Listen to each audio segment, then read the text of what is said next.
Life is a complex business. Earthquakes, housing shortages, the cost of living. People need an escape or a pumpkin. John Mackay saw some giant pumpkins on TV and reckoned he'd give it a go. On Saturday, he won the Mapua Mega Pumpkin Competition, 616 kg. That's about 6 Richie McCaws.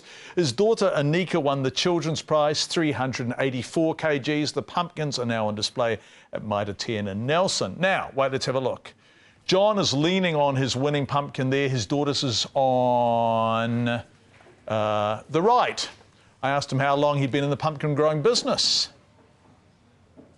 This is my second season, so I started about 18 months ago, and this is the end of the second season. So you've got over 600 kilos in a year and a half. You're a fast learner on the pumpkin front. Yeah, I picked it up quick. What's the secret? The secret is just getting the right seed and getting some good ground to grow it in, and then getting the right fertilisers. I use all organic stuff, locally. And can you reveal your secret? What are your fertiliser ingredients? Fish and different types of biologicals. I won't bore you with their names and that, and partly because I can't remember them. But there's a local guy, Tom, Biological Solutions. He just hooks me up with all the good stuff. He tells me what I need, and it works.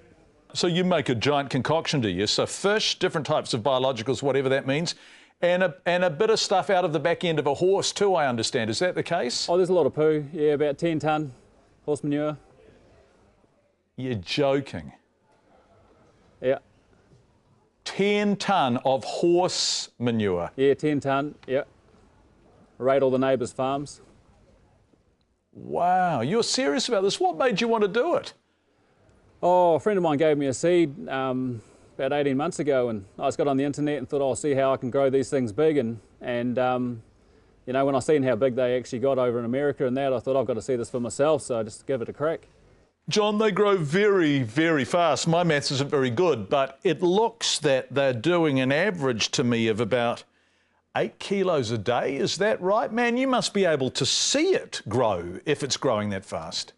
Yeah, for quite a while, like 15 kilos a day for quite a few weeks. And they just change every morning because they grow at night, They suck it up all during the day and pump out the pounds at night. And so you look at them in the morning and they're different every morning, eh?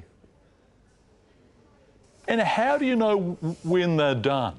In other words, if you'd left this one, could it have grown a lot more, or do you think this was as big as it was going to get? No, I wouldn't have much left in it, They sort of grow from, about 1 month after you pollinate them. They go for flat out for about 2 months, and then they just slow right down, So I wouldn't have much more left in it.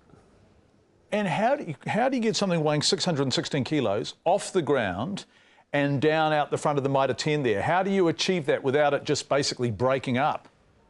It's a bit of a strain, but I get right underneath it, get my arms underneath it and just really put my back into it, and it seems to come together all right. What, you didn't lift the buggy yourself, did you? You don't really. I mean, I know we're Aucklanders, but you don't expect us to believe that, do you? No, I was actually playing with you there, Johnny boy. No, I use a wee crane. Amazing. Your daughter's doing it too, and she's got a fairly 384 kg, right?